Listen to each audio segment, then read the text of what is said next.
बोले आप उनको, लेकिन बंद करो यार।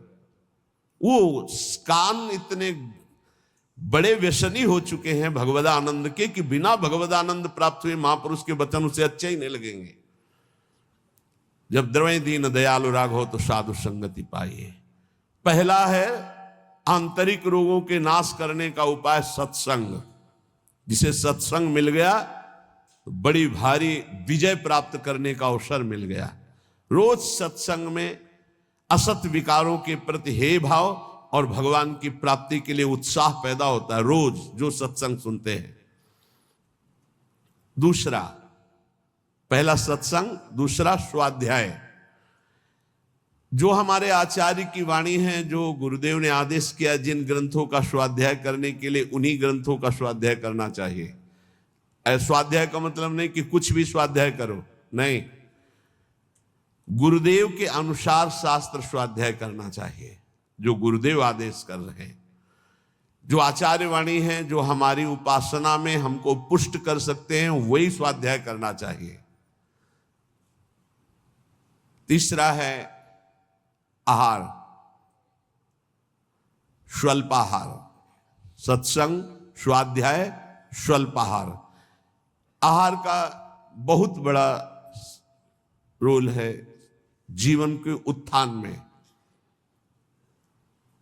भगवान शंकराचार्य जी ने भी साधन पंचक लिखा है, उसके एक एक शब्द का आगे श्लोक तो बहुत बड़े।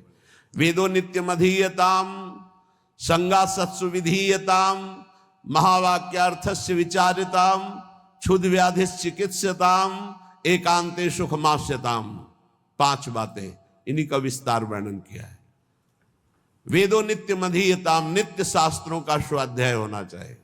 संगा सत्सु विधीयताम, भगवत प्राप्त महापुरुषों का संग होना चाहिए। महावाक्यार्थस्य विचारताम, उनके द्वारा जो बोले गए वचन हैं उनको विचार करके चिंतन के द्वारा अपनी स्थिति बनानी चाहिए।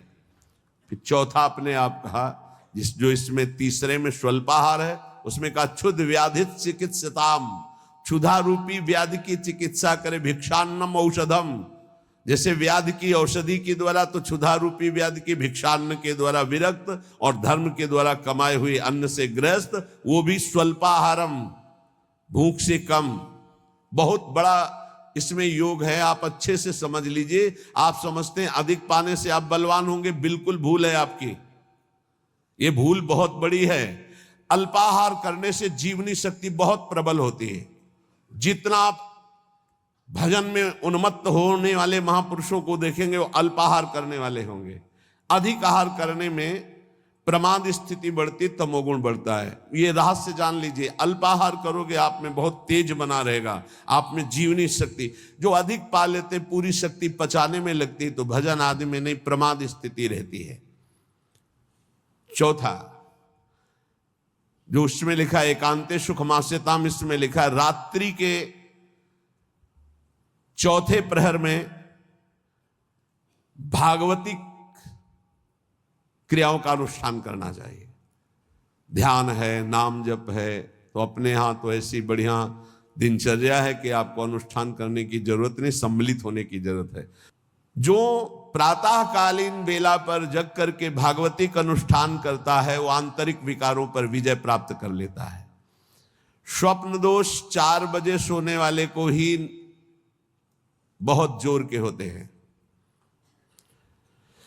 जो प्रातः 3 बजे से जग जाते हैं, 10 बजे के बाद सोते हैं, स्वप्न दोष होने की संभावना ही नहीं रहती। यदि वो सावधान है तो गलत क्रिया करते हैं, गलत भोजन करते हैं, उनकी बात अलग है।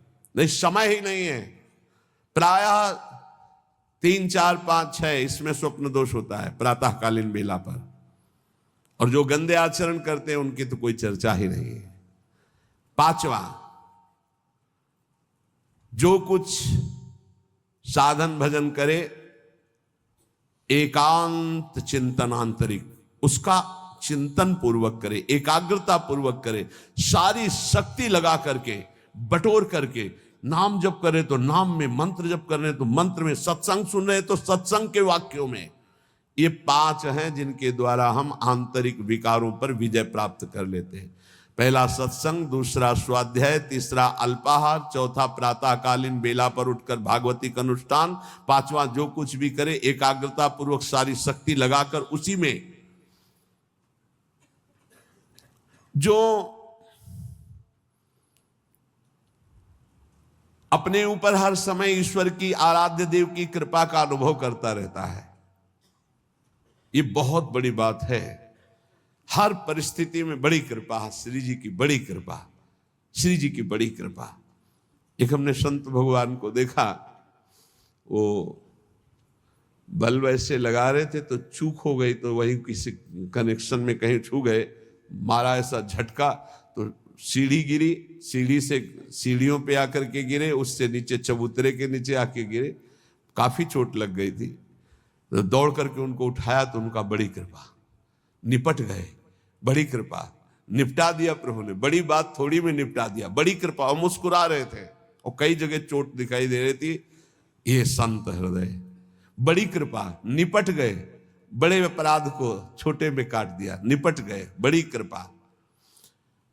जब अपने दास के ऊपर प्रभु कृपा करते हैं तो उसके हृदय में सद्गुणों का खजाना खोल देते हैं, जो हर समय अनुभव करता रहता मेरे ऊपर बड़ी कृपा है।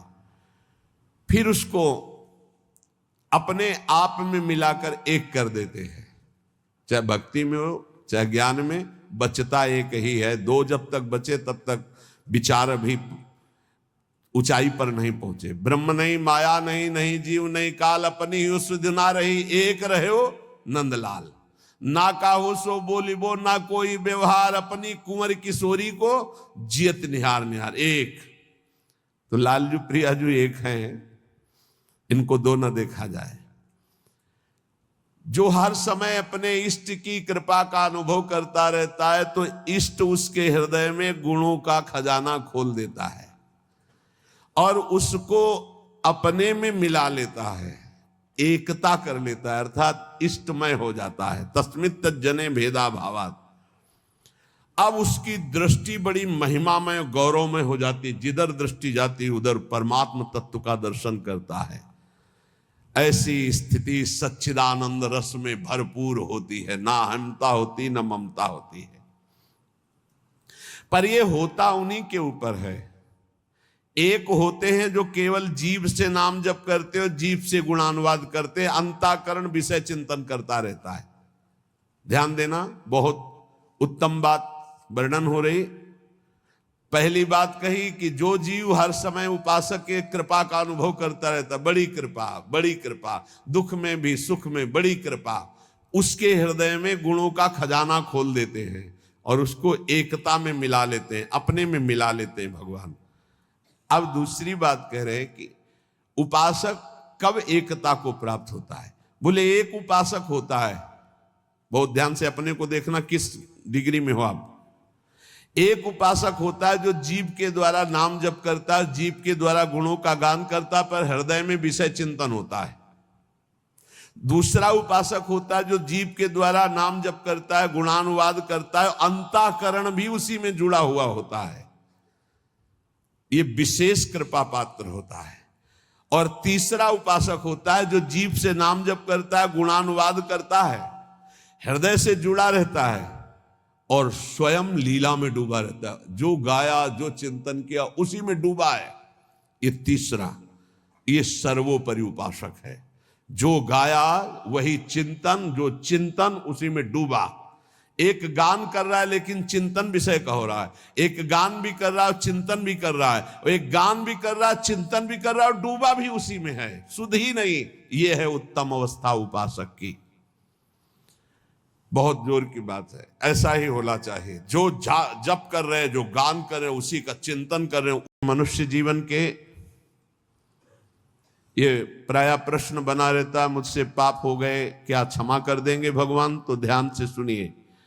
मनुष्य जीवन में अभी जो आपके दिन बचे हैं, यदि उन दिनों का ज्ञान पूर्वक सदुपयोग करें, अर्थात नाम जप करते हुए पूर्व में जो पाप किए पुनः ना होने पावे, तो मैं तुम्हें वचन देता हूं कि तुम्हारे सारे पाप मेरे प्रभु क्षमा कर देंगे, तुम्हें कोई भी पाप का दंड नहीं भोगना पड़ेगा। जितनी श्वासें अब बची हैं, जितना जीवन बचा है, अब ज्ञान पूर्वक व्यतीत कीजिए। कोई पाप कर्म जो पीछे हुए पुनः मत कीजिए और नाम जप कीजिए, सारे पाप आपके प्रभु क्षमा कर देंगे। गीता जी, सर्वधर्मान परित्यज्य मामेकम शरणम ब्रज अहम त्वाम सर्व पापेभ्यो मोक्षयिष्यामि मा शुचा। श्री भगवान के वचन है। जो आंतरिक काम क्रोधादि रोग हैं, इनको नष्ट करने के लिए 5 औषधियां हैं। जैसे पेट खराब हो जाए तो पंचसकार चूर्ण की आवश्यकता होती है, ऐसे ही हमारा विचार खराब हो गया है, दिमाग खराब हो गया है। सत्य वस्तु को भूलकर असत्य में रमण करना पागलों का कार्य है।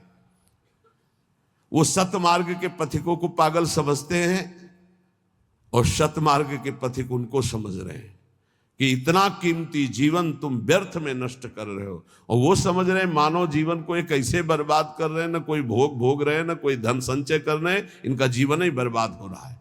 वो नहीं समझ पाते। ये 5 हैं जो तुम्हारे आंतरिक भवरोग को नष्ट कर देंगे। पाप जो हो रहा है उस पाप की प्रवृत्ति का नाश कर देंगे। 5, पहला सत्संग। सत्संग, अगर भगवान की कृपा हुई है तभी सत्संग प्राप्त होता है। प्रथम भगति संतन कर संगा, दूसरी रति मम कथा प्रसंगा। सबसे पहली कृपा भगवान की होती है कि सत्संग प्राप्त होता है। अहो भाग्य रोज सत्संग प्राप्त हो। अहो भाग्य। जिस दिन होता कि आज पूज्य श्री मथुरादास जी कथा करने नहीं आएंगे, उनका स्वास्थ्य खराब है, या आज उनकी निर्जला एकादशी है, उस दिन ऐसा लगता है जैसे वज्रपात हो गया हो कि आज महापुरुषों के चरित्र सुनने को नहीं मिलेंगे। जो महापुरुषों से सत्संग प्राप्त, वो फिर और जैसे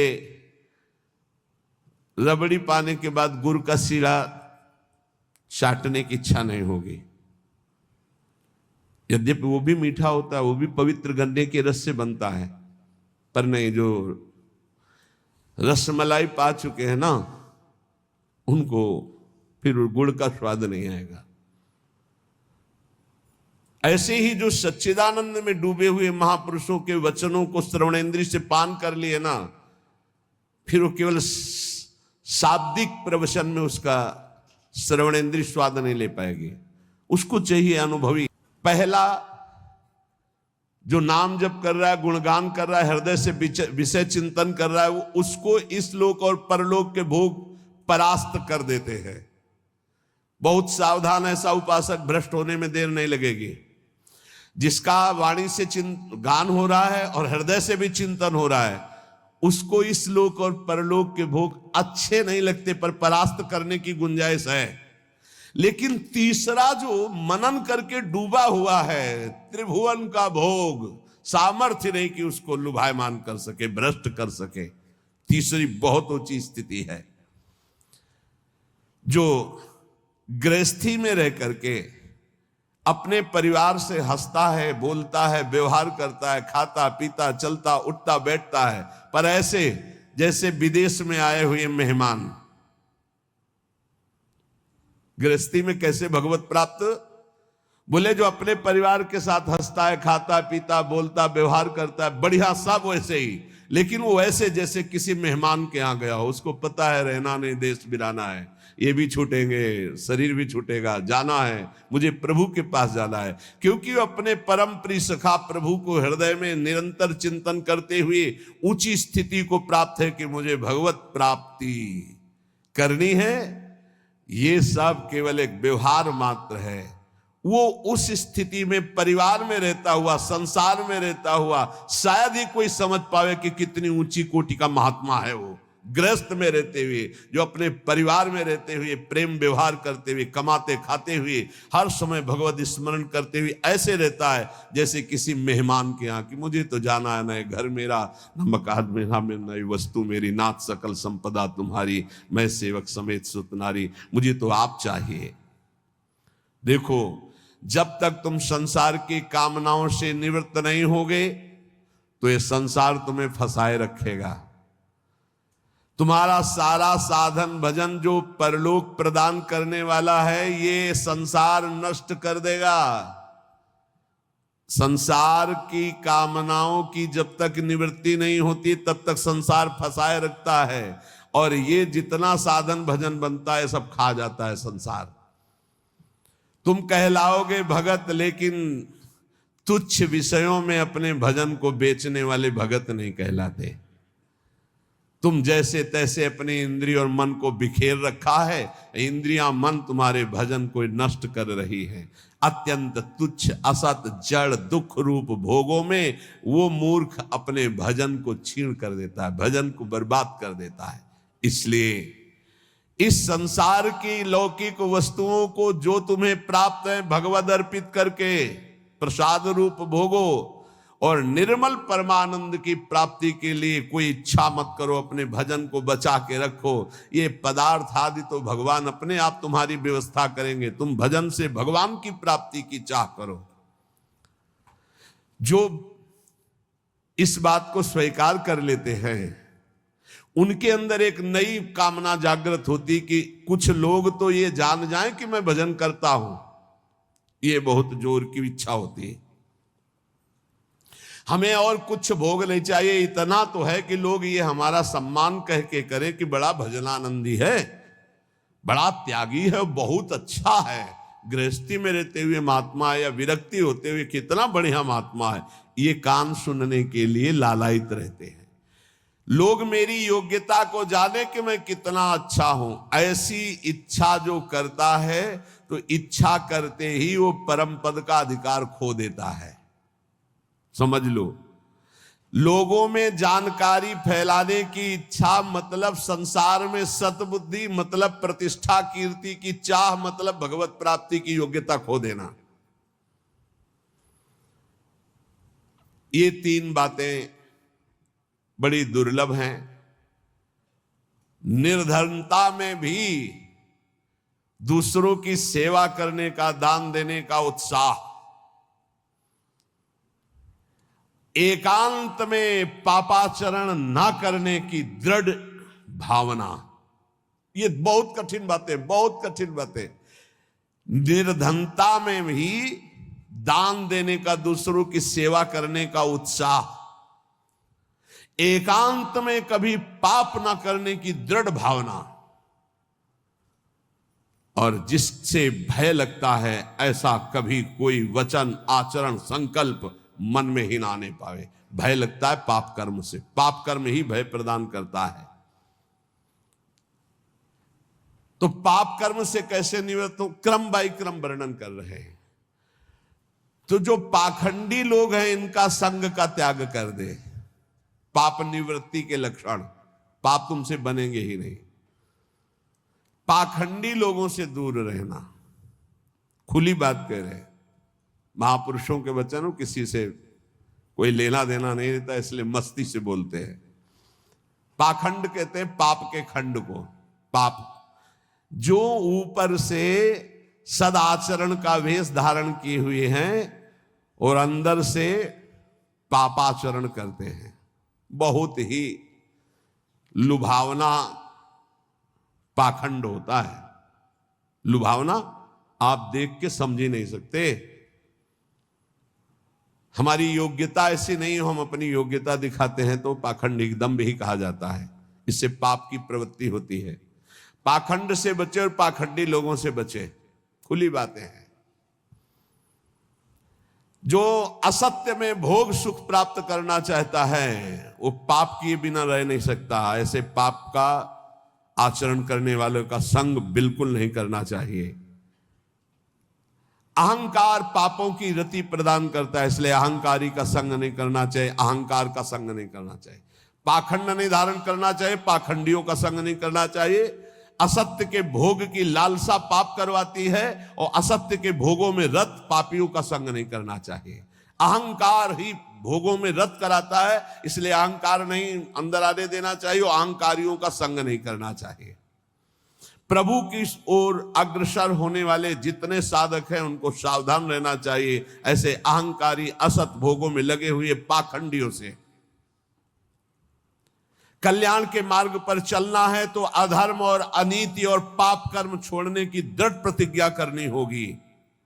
अगर हम सावधानी से नहीं संग करेंगे तो बहुत ही पाखंड का बोलबाला है। आप ऐसा ना समझ लें, कलिकाल है, ये मन चले लोग जो भगवान की प्राप्ति का कोई मार्ग ही नहीं जानते, जिसकी बातचीत में थोड़ा भी लोभ दिखाई दे, जिसकी बातचीत में थोड़ा भी काम आदि दोष का लक्षण दिखाई दे, कभी संयोग नहीं करना चाहिए, चाहे जितना बड़ा कोई हो, दूरी बना के रखनी चाहिए। इसीलिए पहला शब्द लिखा है पाप की निवृत्ति के लक्षण, तो बोले पाखंड और पाखंडी लोगों के संग का त्याग कर देना चाहिए। दूसरा, असत्य भोगों में जिनकी रति है उस असत्य भोग और असत्य भोगों में रति करने वाले का त्याग कर देना चाहिए। तीसरा, अहंकार और अहंकार की वृत्तियों में फंसे हुए लोगों का, इनका त्याग कर देना चाहिए। जिसको कल्याण मार्ग में चलना है, अधर्म अनीति और पाप कर्म छोड़ने की दृढ़ प्रतिज्ञा करनी चाहिए। जो पीछे पाप हो गए हैं वो इसी प्रतिज्ञा से भस्म हो जाते हैं। कभी भी ये नकारात्मक भाव रखने वालों का संग करने वाला सकारात्मक भाव में आगे नहीं बढ़ सकता है, इसलिए बहुत सावधान रहना चाहिए। जो सांसारिक मान बढ़ाई कीर्ति परिस्थिति वस्तु रुपया आश्रम इनकी प्राप्ति की चाह रखता है, वो कभी भगवान की प्राप्ति की चाह करने वाला हो ही नहीं सकता है। जो त्याग की हुई वस्तुओं का पुनः भोग करता है वो श्वान के समान होता है, वो साधु नहीं होता है। श्वान समझते, सम्मान शब्द सूचक श्वान है, नहीं उसको कुत्ता कहते हैं। बमन को कौन खाता है? कुत्ता। तो रमा बिलास राम अनुरागी तजत बमन जिम जन बड़ भागी, बमन के समान भगवान के भक्त संपूर्ण भोगों का त्याग कर देते, तो वमन के समान त्यागे हुए भोगों को पाने वाला स्वान कहा जाता है। भक्त भगवत प्रसाद पाता है और जीवन को भगवत प्रसाद में करता है। यहां खुली महापुरुषों की बातें हैं, कोई लगा लेश नहीं है। उपास्य प्रभु का स्मरण सेवन करना, प्रभु की प्राप्ति के लिए सारे स्वार्थों का त्याग कर देना, अंतःकरण को भगवदाकार बनाना। कोई भी जीवन में ऐसा आचरण ना हो जो संतों ने ना किया, वो कभी आचरण नहीं होना चाहिए जो संतों ने कभी नहीं किया। ये ध्यान रखना चाहिए। वेश धारण करके हमसे अगर कोई गलती है, हमें उसे त्याग देना चाहिए, हमें सुधारना चाहिए।